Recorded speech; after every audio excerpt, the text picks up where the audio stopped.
Yeah. Okay. So the recording should be started. We'll see if it works. It says it is. I love it.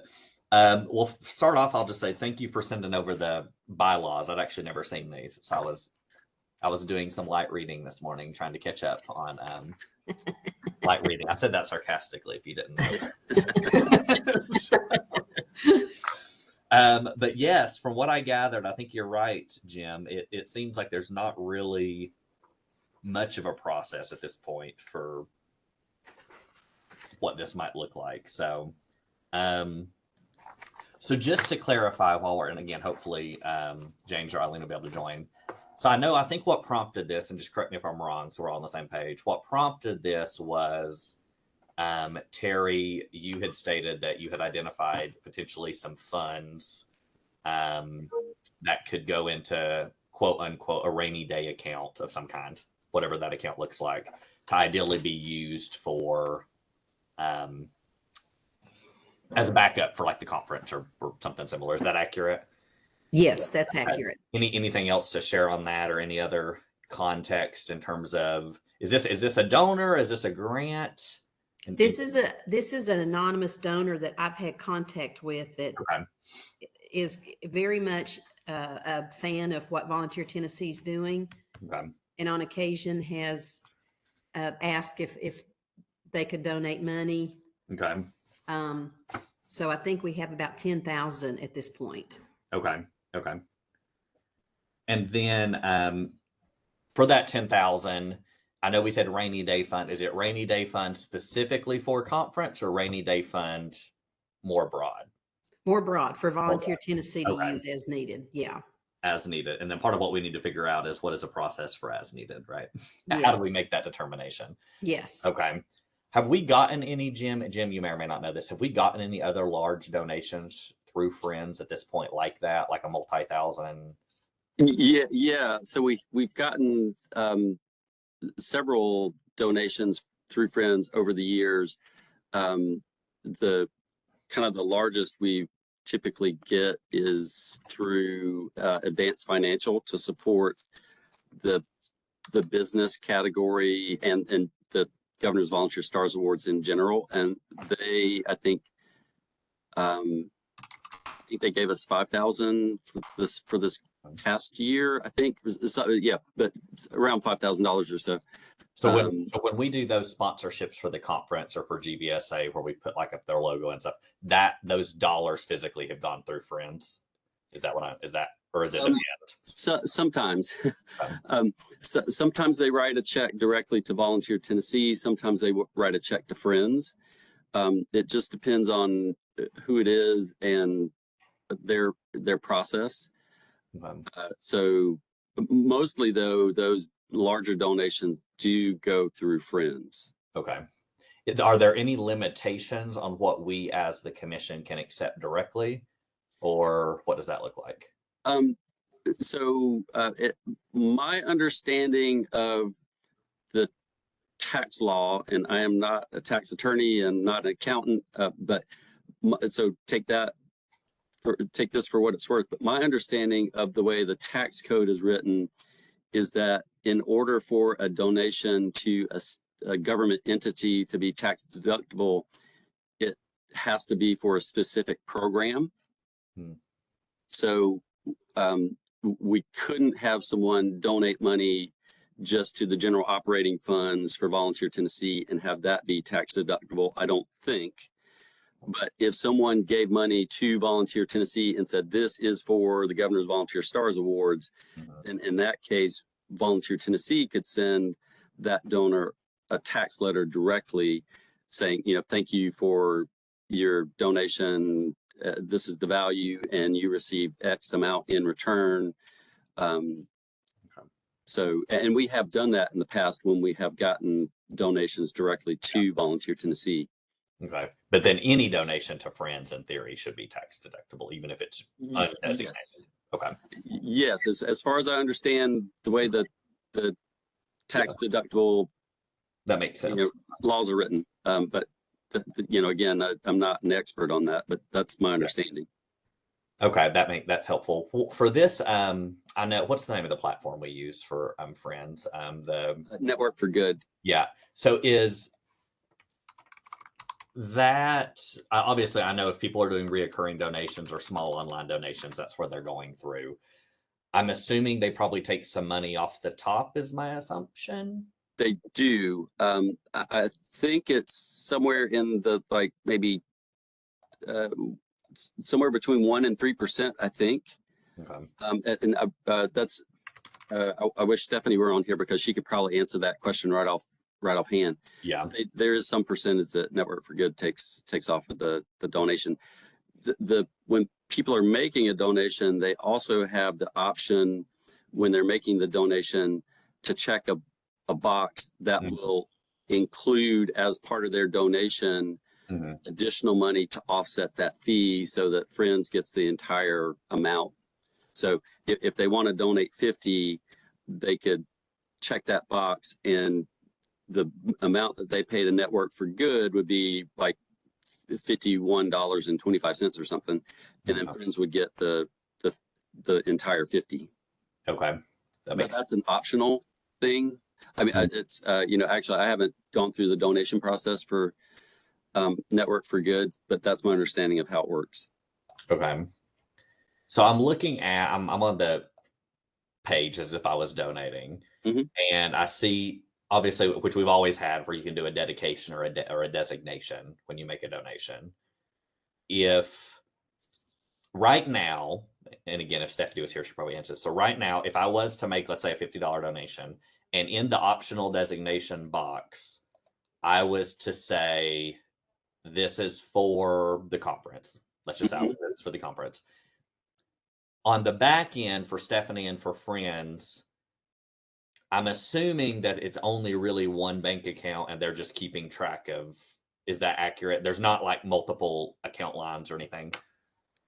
Yeah, correct. That's my understanding. There is a single checking account, and Stephanie has some sort of ledger that she uses to track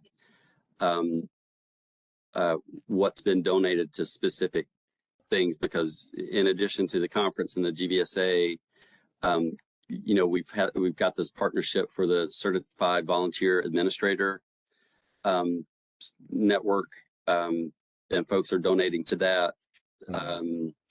So yeah, that's my understanding. She tracks, and I don't know if it's a spreadsheet or QuickBooks or something, but she's got some way that she tracks it. Okay. And I think the question for this conversation then is, I think when we spoke last time, what prompted this was ideally for a larger donation that's not meant to be used immediately, like what Terry's talking about, it would be nice for it to be in some sort of a higher revenue generating account, I think is what the conversation was, right? And then there's questions around on the back end, I guess more for like Stephanie, Eileen, and James, is the navigation of that, right? Because right now, let's say I wanted to go on and donate to whatever this pot of money is. We'll call it the rainy day fund through Network for Good, donate. Even if I designated for the rainy day fund, it's still going to go into a generic pot for Stephanie or somebody to then either have to manually move, unless Network for Good gives us the ability to pre-allocate money differently, which I don't know how that works, but. So you, I think, and I'm also not an expert on Network for Good, but I think part of the problem with Network for Good is that, one, because we're using essentially like the free version. I mean, it's not free because they take a cut of the money, but we're not like paying them a monthly fee to use the Network for Good service. And because we're not paying that, there are some limitations on the functionality of Network for Good for Friends. And one of those is you can't, there's not like a drop down box where you can select GVSA or conference or whatever, the donor has to manually type that into as they're making the donation in the designation box. Yeah. And then the work's on the staff on the back end, or on Stephanie. Yeah, it's on Stephanie on the back end to then code that, and however she's tracking it. Yeah. I think the other thing using the free version is, as far as I understand it, there's only one option for direct deposit through Network for Good, and so right now it's set up to direct deposit into the checking account.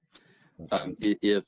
If friends were to set up some sort of savings account or money market account or whatever, I don't know what they would do. I don't know that they would then be able to have the option with Network for Good to say these donations go into this pot and these donations go into that pot, because right now there's no way to make a distinction between donations there. Yeah, it's just through that designation narrative box that's part of the donation itself. Okay. Who do we bank? Who does Friends bank with? Like, who is the actual bank? Do you know? That is a really good question. I did know at one point, but I was actually a signatory at one point, but I think that it's now a different bank. It's one that has a statewide scope. Let me pull up the treasurer's report and see if it mentions the bank. Sorry for the million questions. I'm just trying to wrap my head around. This is why this group is forming, to ask these questions and try and figure out an actual consistent process. There's Eileen. Candace, were you saying something? Oh, I think you're muted, or I'm not hearing you.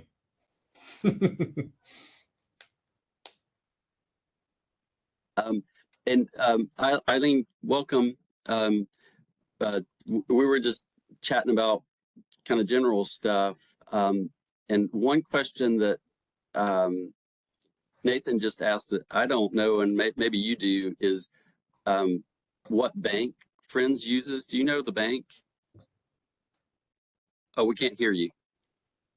I think it's, can you guys hear me now? Oh, yes, we hear you. Yes. Okay, I'm sorry. I think it's Pinnacle. That's what I was trying to. It is Pinnacle. Yeah. Okay. Yes. Pickinol, as the little girl says in the commercial. Love it. Can you hear me now? We can. Yes. Yeah, we can. Yeah, I apologize. I wasn't able to get in. It wasn't accepting the password for the longest time. Sorry about that. No, it's a learning curve for all of us, Eileen. Yeah. We're all in the same boat, so we'll have to get used to it. So that's right. I'm still on the web version. I didn't download the actual app. I may need to do that. Maybe. Yeah, I'm on the web version too. So. Yeah, and so Eileen, just to catch you up real quick, Nathan had asked a couple different questions about donations and how the donations are processed, and the ability of Network for Good. And you know this, but my general explanation was that Network for Good, there's no option to be able to do a drop down box for how they want to, so they have to put it in that text box, right? Designation text box when they donate. If they don't put anything at all in there, unless we know specifically that a person has said, I am going to put X amount, I'm going to donate X amount for Friends, and I want it to go to Governor's Volunteer Stars Awards.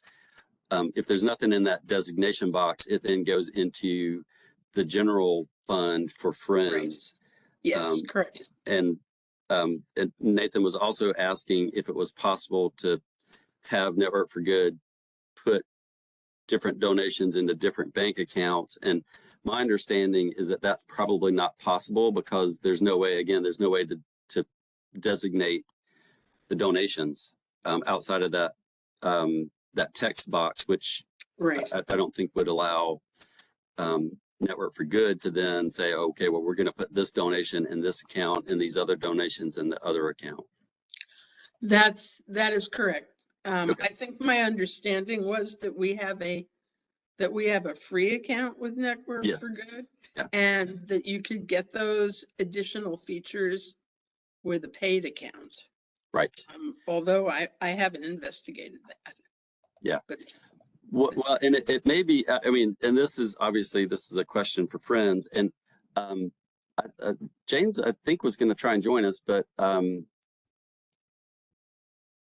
haven't heard back from him. I mean, it may be time for friends to think about, you know, whether it's Network for Good or some other service, you know, to start paying some sort of annual fee, especially if it's going to be getting in larger amounts of money right. to be able to have some additional functionality. But I mean, that's really is a conversation for the Friends Board to have. Right. Right. Yeah. And so Stephanie tracks the money when it comes in and what it's designated for. And, you know, we can see in her, oh, those of you who aren't on the Friends Board, you haven't seen it, but she does a financial report every month. And then she outlines what's in the various buckets. I imagine that she tracks it on her own spreadsheet, I think.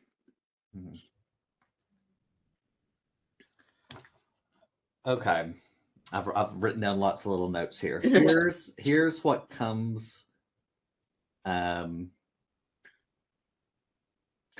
mind. And these are all questions. I have no solutions, so let me preface them. So, or these are bigger questions based off of what I've now heard. So I think the first question, I think, to Jim's point, is if we're going to get into the boat of thinking through multiple accounts, larger level donations, a higher level of tracking, ideally, we don't want all of that to have to fall on Stephanie or whoever a treasurer might be, right? Because it's burdensome as it is, right? So trying to minimize that portion. So I do think there's probably a question around, is it time to either elevate your account that you already have if it's the right platform, or to Jim's point, are there other platforms that better align? I don't know. So I think there's probably a platform question. I feel like at this point, it sounds like that almost needs to happen. Of course, that's ultimately a friend's decision, but I feel like if we're talking about, you know, big pots of money that are sitting for a long period of time, that are growing money and collecting money, things are going to get more complicated. Right. Right. So yeah, and one concern that I've had is that I believe this is a checking account, and so it's not earning any interest. Yeah. And so if we're going to have money sitting there for a while, it seems like we should be, you know, collecting some interest. So go ahead.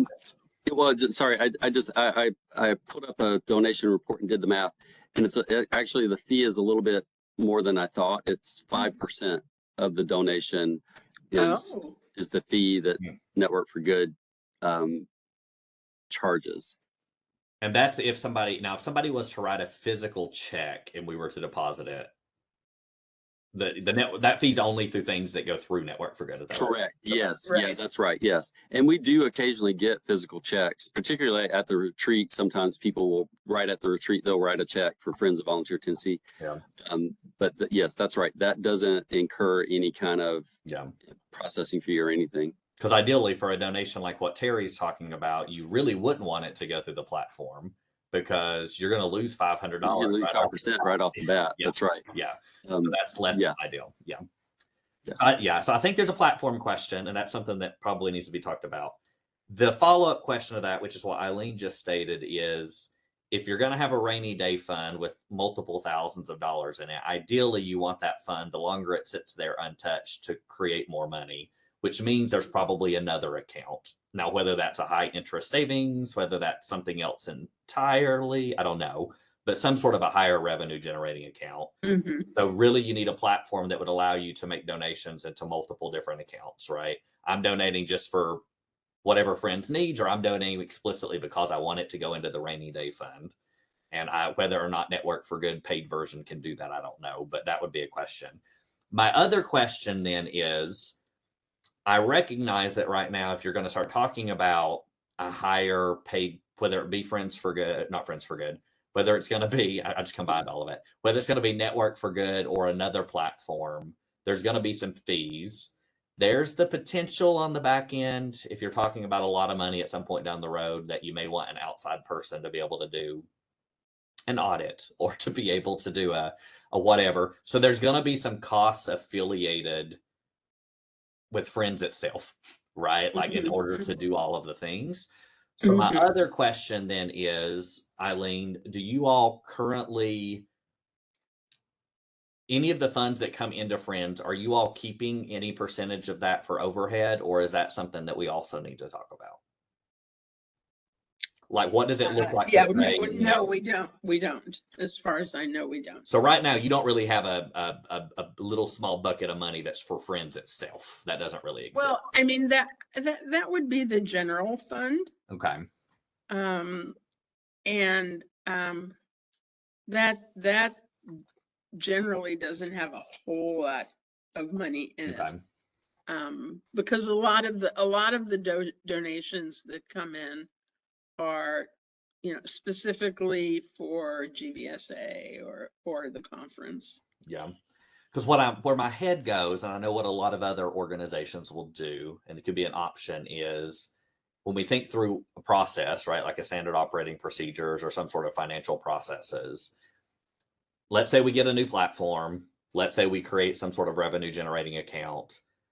Is there a need to go ahead and say somewhere on the back end that a very small percentage of the interest, not all the interest, because we want it to be making money, right? But a portion of the interest is taken off the top, similar to what Network for Good is doing, except you get to keep the money, right? It would be for you to offset your costs, right? If you needed to hire an accountant at some point, if you needed to pay for the premium version of some of these systems, if there's any other fees associated, right? Like, we talk about raising more money also costs more money, right? So just trying to be conscientious about, you all probably need some resources. And I don't think that is uncommon to say that, oh, Friends is going to take a small percentage off of the interest each year for its own purposes, right? To just offset. I think that could be a question. I don't know what the amount is. I don't know people's thoughts on that, but that in my mind would make sense.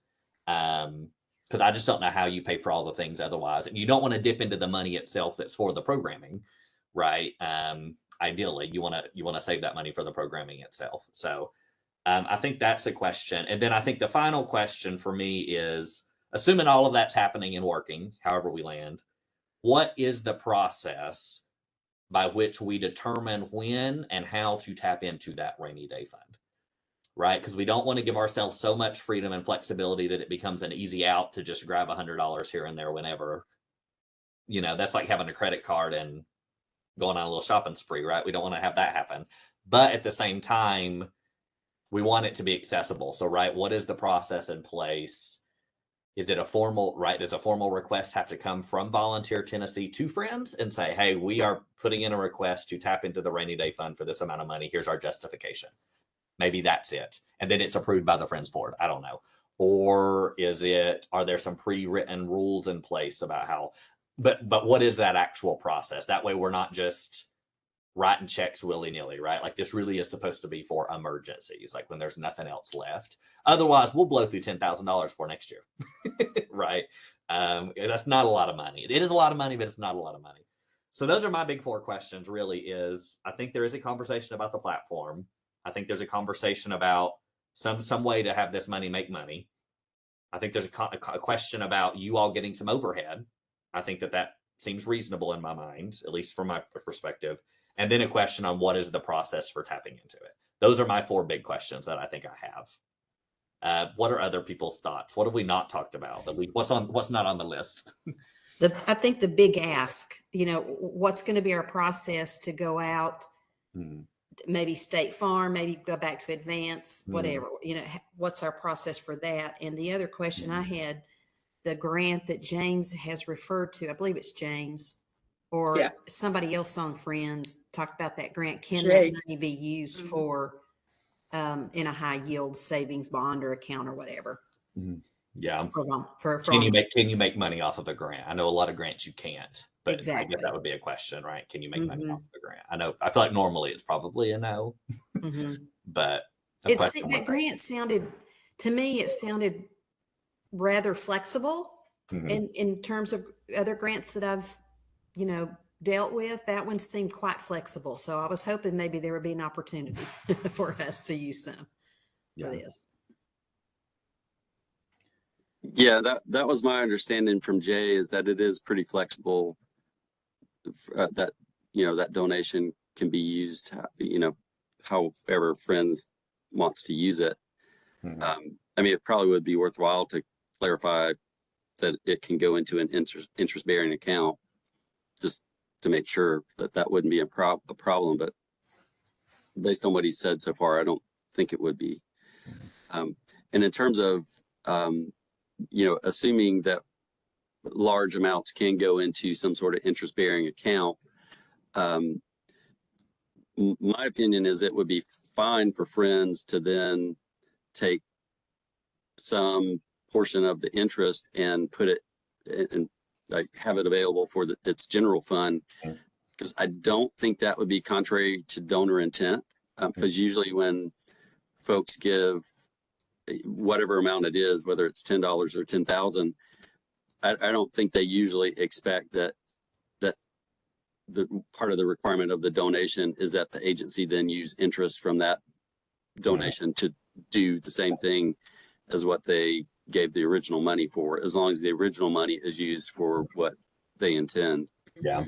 Yeah. Because at the end of the day, I mean, if we're not able to do that, then it would put hindrances on our ability to spend that money effectively, right? Like you've got to have, yeah. So it's a part of that. Yeah. And I mean, it would become an accounting challenge, because if you had to keep track of that, someone gives you 10,000, somebody gives you 3,000, somebody gives you 500, and you have to say, well, we earned this amount of interest in this quarter, and here's how we're going to divvy up that interest, and you have to keep track of that, because then that interest then goes back into the principal, and then I think that would be a pretty big challenge to keep track of that over any length of time. Yeah. And would very quickly become a compound interest challenge that would require advanced mathematics. Yeah. The other question is I know we talked a few minutes ago, we talked a little bit about like sponsorships, like some of this stuff and it just depends on the situation. Some of it goes through friends, some of it goes directly through the commission. I'll use GVSA or conference as an example. So Advanced Financial gives $5,000, right? So I don't know if that's the amount, but they give $5,000. It is a sponsorship, which means they're getting something out of it. Who's managing? Is it us? Is it friends? Or is it not happening at all in terms of the actual tax claim they get to make versus what they've actually donated, like the actual value? Who's doing that work? Yeah. So if it goes to friends, then friends handles that. If it comes directly to us, then we handle it. Okay. And then you're doing the letters and the cost breakdown and all the value breakdown and all the things. Okay. Yeah. If they give it directly to us, which again, it has happened in the past, but it's been a little while since anybody's given money directly to us. Okay. And Stephanie issues the letters. Okay. Yeah. And do the letters, when it's a sponsorship, not a one-off donation, Eileen, but an actual sponsorship, are those usually coming in like a live check, I'm assuming? Or I believe so. A lot of times those come from Candace, right? Candace, you send them over? Sponsorships? The ones that come directly from the vendor, it just varies. It depends on how the person who's giving us the donation, it just depends on how their system is set up. Some people send over live checks, but some people require that we give them for ACH transfer. Okay. But nobody's using the platform for a sponsorship. No Network for Good. That No is network for good. Okay. Well, Yeah. not for the conference and GVSA, but there are individuals who make donations through Network for Good that are specified for either the conference or GVSA. Okay. right. But yeah, but as far as sponsorships, which I, as far as sponsorships, the larger donations, they typically come in a larger check. Okay. Okay. The reason I was asking is on the Network for Good thing. Of course, it talks about the very bottom of like a donation page. It talks about 100% of your contribution is tax deductible, yada yada yada. Which for a sponsorship wouldn't always be accurate, right? That correct. If they get something of value in return, then that part of the tax letter then has to Mhm. say what they got in return. Okay. Nathan, I have a question. Yeah. So there's money, the money that comes in from Network for Good. If the donor has not designated Mhm. something specifically, it goes into a general fund. Mhm. And so Friends has typically used that fund to, for example, we used it to pay for an honorarium for the artist who designed the license plate. And when we switched over to novelty license plate, we Mhm. used money from that fund to pay Yeah. the printing company. Now, are you seeing the rainy day fund as something different and separate from the general fund? I think so. And Terry, correct me if I'm wrong. I think the goal of the rainy day fund is this really is an emergency fund, right? A general fund is a pot that you have to tap into really whenever you want to for whatever the situation might be. I think the intent of this donation that Terry is referencing is, should we end up in a situation, for example, like we were in about 6 months ago, right, where there's a lot of question marks around funding, programs may be at risk, right? Like there were questions around, like, what happens if the grant that's predominantly paying for the conference or for GVSA was to go away or disappear or get paused or whatever? Do we have a pot that, when in a true emergency, we could say we've got this pot of money that we can tap into to pay for programming in an emergency capacity, right? It's not outside of emergencies. Ideally, we shouldn't be touching it, right? It should just be sitting there collecting. So I do think it is different. Is that, Terry, is that accurate? That's right. And I also see it if I know some of the grant money that comes in goes towards staff positions, and it could also be used to, to help fund staff positions if there's a true emergency. Yeah. So different fund. I think we're talking about a different physical account, ideally one that is also producing money. Okay. Right. Okay. But then again, on top of that, because we know there's added work on that, I think what we were discussing is there a special line in there for a percentage of the interest to go back to your general fund, because we recognize that there's going to be more work and more costs affiliated with the fact that we're having to do this, right? So you being Friends would be making a little bit of money off of it to offset those costs, ideally, and to offset the work, because we know it's more work. I mean, that's just the nature of the beast. So, Right. So I guess my question, and this is a big, broad question, so that's a lot of things for us to think through and work through. A lot of these are really on the Friends side of the house, and I recognize that, right? Like, right? Like we're not out. I mean, I'm not on the Friends board. Obviously, Eileen, you are. Terry, you're not, right? Or are you? Terry's an ad hoc. Okay. Mm-hmm. So I guess my question is, and Jim, Terry, Eileen, Candace, you all may have thoughts on this. I would love if this was something that we made, or some of this work was done in conjunction with Friends. That way it doesn't necessarily, it's not us as VT saying, here's what we need, now make it happen, Friends, hand it over, right? Mm-hmm. Like I don't feel like that's a good partnership, and I would discourage that.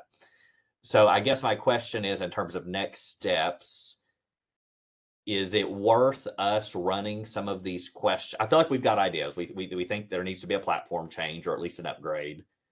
We think that we're looking at a new pot, a new account, again, that Friends would control. We're talking about Friends making a little bit of money, and then a process.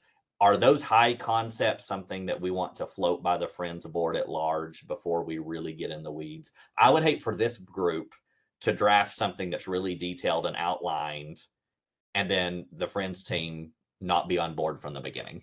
That's my concern, because I've been in that boat before. So Eileen, do you feel as though there's value in one of us sharing some of these thoughts with the Friends board, and then getting a little bit of a soft blessing from them? Yes. And then we can draft something. I don't want us to get in the weeds of drafting and they go, we don't even want to do this, because then we've just wasted a whole bunch of people's time. Right. Thoughts on Right. that, Eileen? I think definitely. Yeah. We should bring it to the How Friends often do you all meet? once a month. Once a month? When's the next one? It's the fourth Monday of the month. Yeah, the next one is scheduled for the 24th, but that's the week of Thanksgiving. So I don't know. I mean, I'm going to be out of town. That doesn't mean that meeting can't happen. But I just don't know how many people are going to be attending that meeting because it's a holiday week. But that is the next meeting on November 24th at 2 o'clock. From 2 to 3:30 is the scheduled time. It's 2 Central.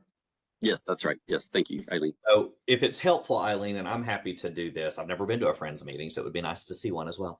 I mean, would it make sense for me to come to your next Friends meeting and let them know what we've chatted about, where we're thinking it would make sense to go, get some feedback from them, because they may have ideas we haven't shared? Because at the end of the day, most of these things are really Friends. Again, I don't want us telling them what to do. I just want, here's thoughts that we've had. What are your thoughts?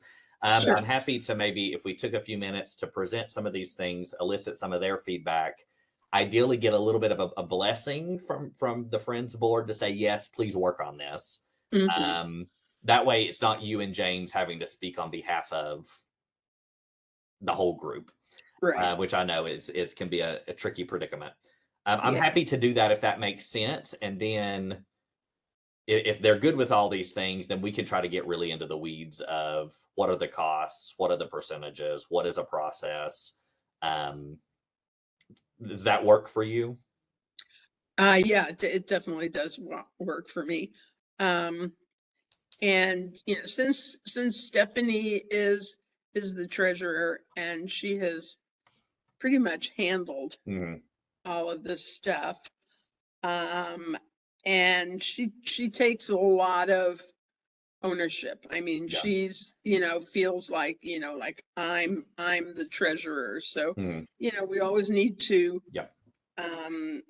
tread a little bit carefully, you know, like so that she doesn't think that we're invading her territory. No, Um, absolutely. Would it be helpful for us to chat with Stephanie before that meeting? I think so. Okay. I think it would be. To just make sure we're all on the same page and there's nobody's caught off guard, to your point, right? Right. Or surprised. Right. Okay. And actually she was supposed to attend today and something came up. Okay. Yeah, Jan- and one other thing that we might want to put down is that right now, as far as I know, she's the only one on Friends who has access to that bank account. And so I think if we're, you know, as we've grown and we're talking about larger amounts of money, that we, you know, that I think we need to have a backup treasurer person. Yeah, well, I think it's pretty common for you know, smallish nonprofits to have that both the chair and the treasurer have signature authority on the bank account, and sometimes, depending on how the nonprofit is set up and what their bylaws require, sometimes they require signatures of 2 people on all checks. Friends isn't set up that way. Yeah. And I'm not suggesting that it should be, but that is. And there's no like credit card or anything, right? I'm assuming There's a debit card. She has a debit card. Okay. Okay. Yeah. My other question, I think all that makes sense. So 2 questions. One, Jim, is ideally, I think it would make sense to try to talk to Stephanie before the Friends meeting. If, and this is a process question, a legality question. If Stephanie and I, just as the 2 of us, were to chat about this, is that considered a meeting? No. 2 or more. Yes. Sorry, Eileen, it is. Oh, it does? Yes. The state statute is pretty clear. 2 or more members of a governing body, it's considered a meeting. Okay. If there's no vote, So we've These are the things that keep me up. we've asked legal about that in the past, and they don't think that that's really a distinction that would probably pass muster if someone from the public were to. I mean, because the point is that there's not backroom dealings, and whether or not there's a vote, it's could potentially run afoul of the open meetings requirements. How do you all navigate? So does the content matter or no? Because what comes to mind is like when the Friends board is meeting, and there's obviously several commissioners on that. Yeah. Is that theoretically a VT meeting? No, because those folks are participating in that meeting in their capacity as board members of Friends of Volunteer Tennessee. Okay. And so, I mean, in theory, you could say that in this particular instance, Stephanie would be part of that discussion as the treasurer of Friends of Volunteer Tennessee and representing Friends of Volunteer Tennessee, and therefore it doesn't constitute a public meeting. But I think someone could also say that that's splitting hairs. Yeah. You know, But we got to invite the public to me and Stephanie just having a chat. I think you could probably do it with the rationale that she would solely be representing Friends of Volunteer Tennessee. Okay. But if there were any discussion at all about Volunteer Tennessee business, then that would run afoul of the open meetings requirements. Okay.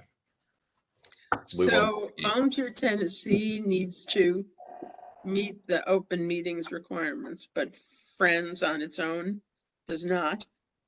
Well, so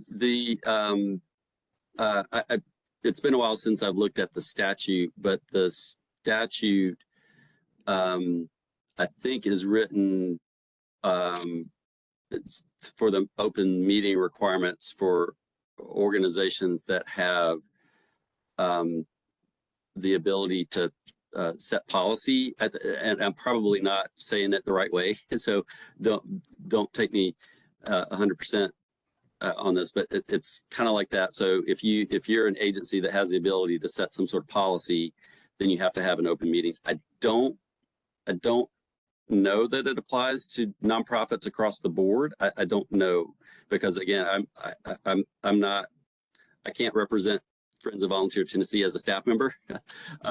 So I've not really investigated whether or not it should or does apply to Friends. I don't think it does, but I could be wrong about that. Okay. But in that case, it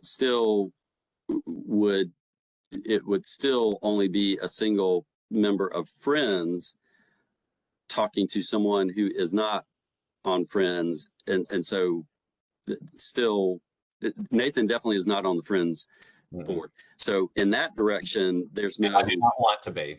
I do not want to be.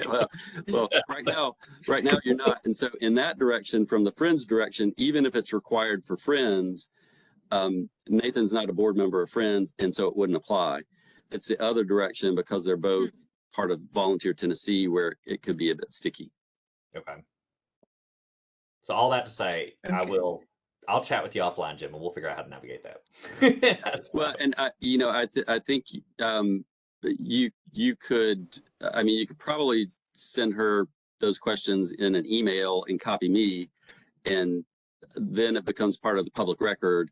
If someone were to do a freedom of information request, then it would be available. We wouldn't actively post it, online, but it would be available to the public if the public wanted to get access to it. Well, maybe that's what I'll do is I will draft up a little bit more narrative format, what we're thinking about and kind of our justification.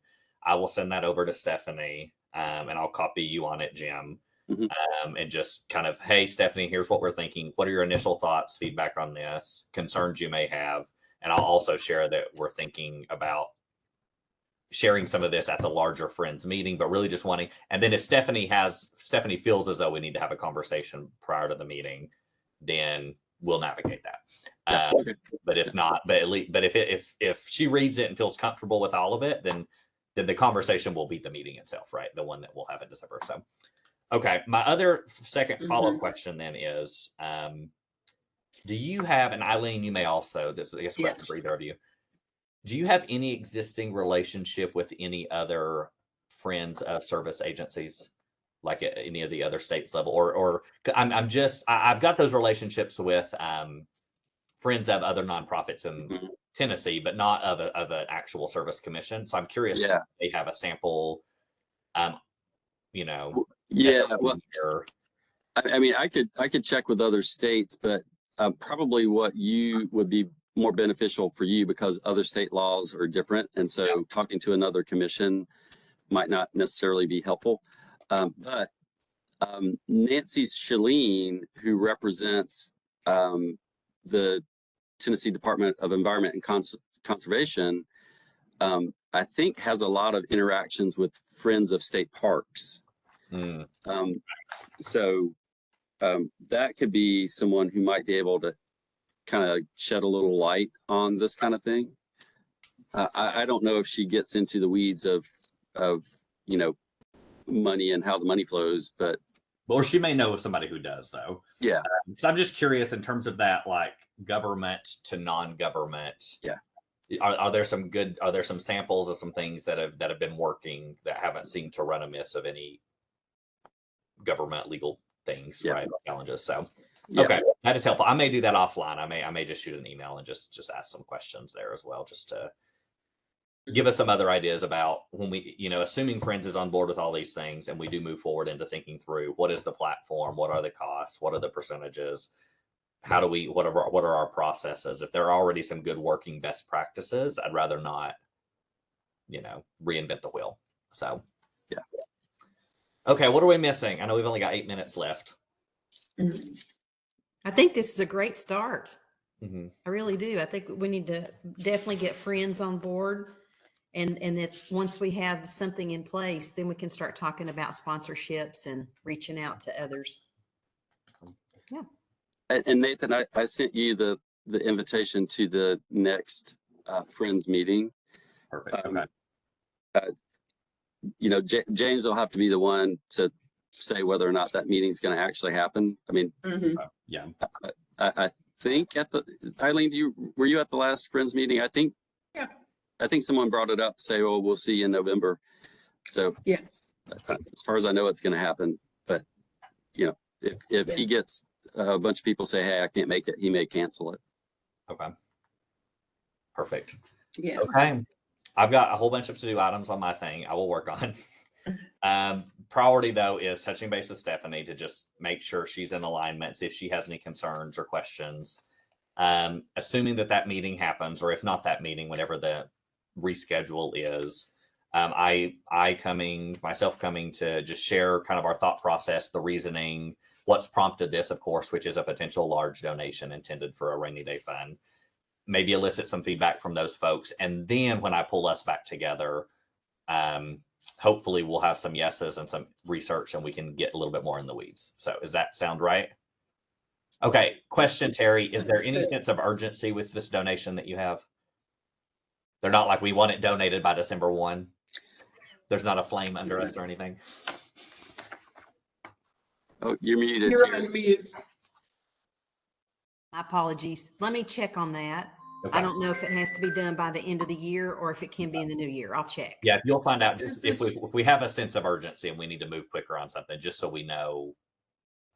It's a very generous donation, and we want to honor the fact that Well, they're giving if it has to be done by the end of the year before we're ready, it could go ahead and be donated to friends and just Yeah. kind of with and the then we just on the understanding. back end will know once we get this process that it can get Yeah. moved. Yeah. So, Okay. Okay. Is You'll is just- this the grant from Middle Tennessee Electric that you're talking about? The No. one through It's- Jay? This is something else? Yes. Okay. So this is an independent individual donor Yes. that is just wanting to donate, that believes in the work and is wanting Yes. to make a large contribution. And we don't really have a good process in place. So that's what we're trying to figure out. Okay. I think that's what's prompted most of this. Yep. Yeah. Okay. Thank you all. We get 5 minutes back. Thank you. Thank you. Thanks, Jim. Thanks, Candace, Terry, Eileen. Thank you all. And I'll see you in the email world. So Okay. Thank you, Nathan, for leading the group. Thanks a lot, Nathan. bye, everybody. Bye, everybody. Bye.